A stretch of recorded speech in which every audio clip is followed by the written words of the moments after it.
मित्रांनो, जय जिजाऊ, जय शिवराय, जय शंभूराजे, हरे कृष्ण. मित्रांनो, आज आपण वक्तृत्व कलेच्या संदर्भामध्ये बोलू की चांगला वक्ता कोण, नेमकं चांगला वक्ता कोणाला म्हणायचा आहे. हे पहा, महाराष्ट्र राज्याला वक्त्याची परंपरा लाभलेली आहे. बुलंद असे वक्ते या महाराष्ट्राला लाभलेले आहेत. अनेक अशा वक्त्यांनी पिचलेल्या मनगटामध्ये रंग भरण्याचं काम केलं. अनेक अशा वक्त्यांनी लोकांच्या मनाचा ठाव घेतला, श्रोत्यांच्या मनाचा ठाव घेतला. अनेक अशा वक्त्यांनी लोकांना हसवलं, काही लोकांना रडवलं, शस्त्रासारखे वार केले शब्दाने, तर पावसासारखे बरसले, लोकांचा आत्मविश्वास वाढवला. असे अनेक वक्ते महाराष्ट्रामध्ये होऊन गेले. त्यांच्या अमोघ अशा वाणीने, त्यांच्या अमोघ अशा वक्तृत्वातून अनेक वक्ते घडले आणि या महाराष्ट्राला खऱ्या अर्थाने वक्त्याची परंपरा लाभली.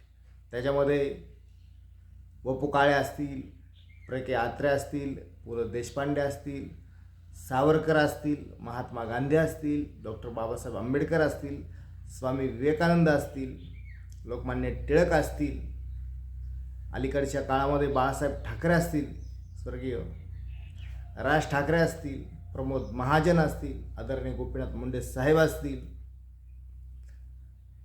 विलासरावजी देशमुख असतील, अलीकडे अमोल मिटकरे असतील, अमोल कोल्हे असतील, अनेक असे वक्ते या महाराष्ट्राला लाभले. आणि त्या वक्त्याने त्यांच्या भाषणामधून, त्यांच्या वक्तृत्वामधून अनेक असे वक्ते घडवले आणि या देशाच्या क्षितिजावर त्यांनी त्यांच्या वक्तृत्वाचा ठसा उमटवला. सांगायचं कारण एक मित्रांनो, की आपण सुद्धा चांगल्या प्रकारे वक्ता होऊ शकतो, चांगल्या प्रकारे आपण बोलू शकतो, अभिव्यक्त होऊ शकतो. आणि मग हे जे आपण मागचे वक्ते पाहिले, यांनी इतिहास घडवला. आपण सुद्धा इतिहास घडवू शकतो. आज अनेक लोकांना भीती असते, मला बोलता येईल का, मला व्यक्त होता येईल का, मला लोक काय म्हणतील. बोलायच्या वेळेमध्ये घाम येतो, चेहऱ्यावरती घामाचा थर येतो. बोलायला लागलं की अंग थरथर कापतं, चेहरा लालबुंद होऊन जातो, गळा शुष्क पडतो, कोरडा पडतो, डोळे जे असतात ते उघडझाप करतात, आवाज घोगरा होतो, पाय लटलट कापतात, पोटामध्ये गोळा येतो, हात थरथर कापतात, माईक हातामध्ये राहत नाही, म्हणजे फजिती होऊन जाते आपली. याचं कारण एकच असतं.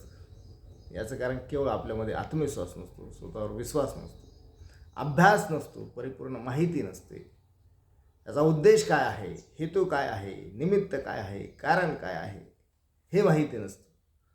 सुरुवात कशी करावी, मध्य कसा करावा, शेवट कसा करावा, शब्दफेक कशी करावी, आवाजामध्ये चढउतार कसा असावा, देहबोली कशी असावी, बॉडी लँग्वेज कशी असावी, दृष्टी संपर्क कसा ठेवला पाहिजे, सुस्पष्टता आवाजात कशी असली पाहिजे, हे काही गोष्टी माहिती नसतात आणि त्यामुळं वक्ता बनत नसतो.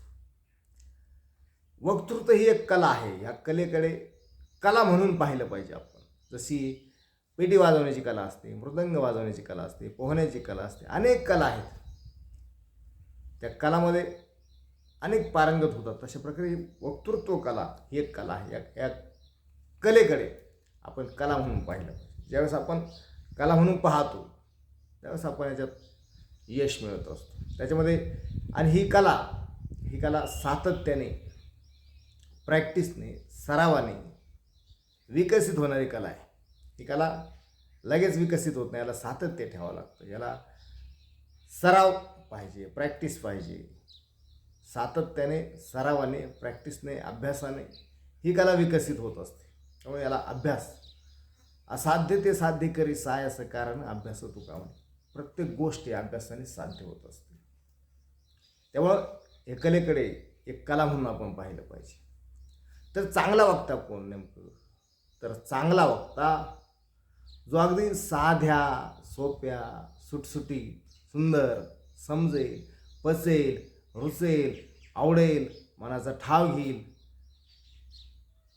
हा वक्ता चांगला वक्ता असतो. एकदम साध्या सोप्या भाषेमध्ये बोलायचं असतं.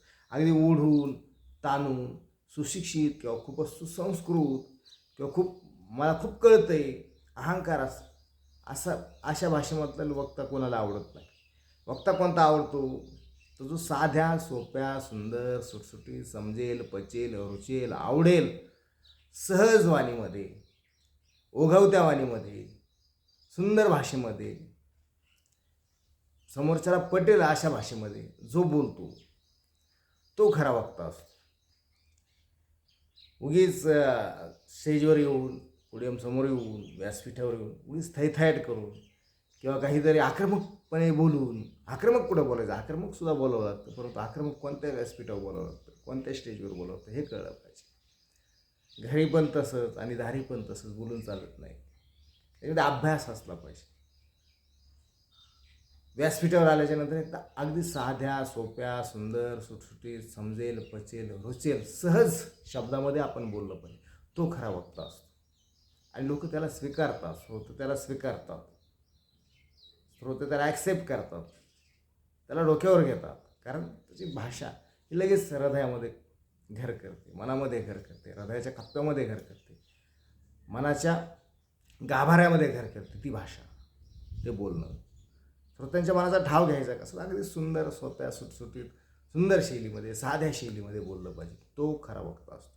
आणि इथून मागचे जे उदाहरणं मी दिले की अनेक असे बुलंद वक्ते होऊन गेले, एकदम साध्या सोप्यामध्ये त्यांनी मनामध्ये घर केलं श्रोत्यांच्या. म्हणून सांगायचं तात्पर्य एक होतं मित्रांनो की अगदी साध्या सोप्या सुंदर भाषेमध्ये बोला आणि घाबरायचं काही कारण नसतं, भीती मनामध्ये बाळगायची काही कारण नसतं. जसं आपण मित्रामध्ये बोलतो, जसं आपण नातेवाईकामध्ये बोलतो, जसं आपण घरामध्ये बोलतो, जसं आपण आपले शुभचिंतक असतील त्यांच्याशी बोलतो, सगळे सरशी बोलतो, तशा प्रकारे मनामध्ये भाव जर आपण ठेवला, ही माझे मित्र आहेत, ही माझे शुभचिंतक आहेत, ही माझी हितचिंतक आहेत, ही माझे मित्रच आहेत, ही माझे सगळे स्वर आहेत, हे माझे नातेवाईक आहेत, असे भाव जर मनामध्ये ठेवले आणि एकदम सोप्या भाषेत बोलायला लागले की माणसाला बोलता येतं, भाषण करता येतं, अभिव्यक्त होता येतं. तशा प्रकारे बोलायचं. मनामध्ये भीती, काहीतरी डोक्यावरती ओझ आल्यासारखं मनामध्ये भीती घेऊन आपण कदापि बोलू शकणार नाही. तर कधी बोलू?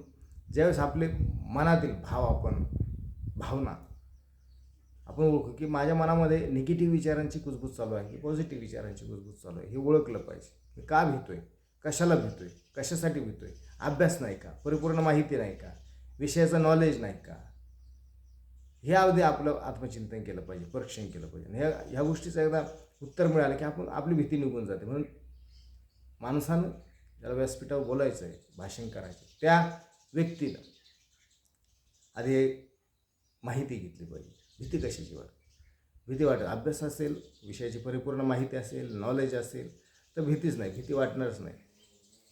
आणि सरावाने विकसित होणारी कला आहे ही, प्रॅक्टिसने विकसित होणारी कला. कोणतीही कला हे सराव महत्त्वाचा असतो, याच्यामध्ये प्रॅक्टिस महत्त्वाची असते. कंटिन्यू तुम्ही प्रॅक्टिसमध्ये राहिले पाहिजे, सरावामध्ये राहिले पाहिजे. एकदा सबकॉन्शियस माइंडला त्याची कमांड गेली, तुमचा एकदा सबकॉन्शियस माइंड तयार झाला की झाला तो तुम्ही सहज आणि सुंदर भाषेमध्ये बोलू शकता. म्हणून भिण्याचं काही कारण नाही. विषय याच्यामध्ये एकच होतं की ह्या महाराष्ट्राला वक्त्याची परंपरा लाभलेली आहे.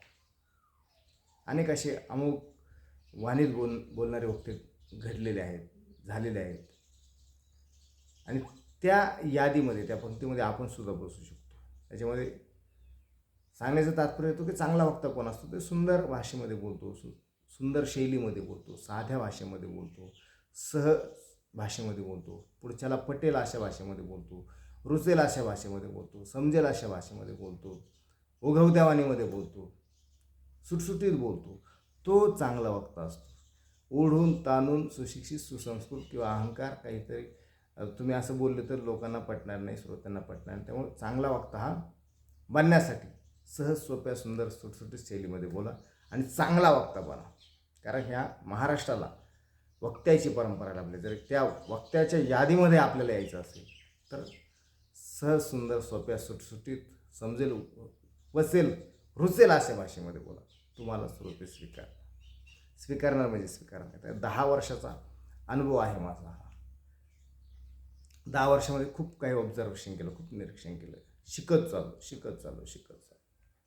आणि आता न चॅलेंजेस नाही आता.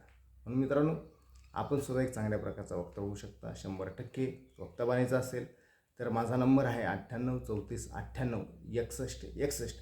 आपण आपले प्रशिक्षण चालू असतं अहमदनगर जिल्ह्यामध्ये.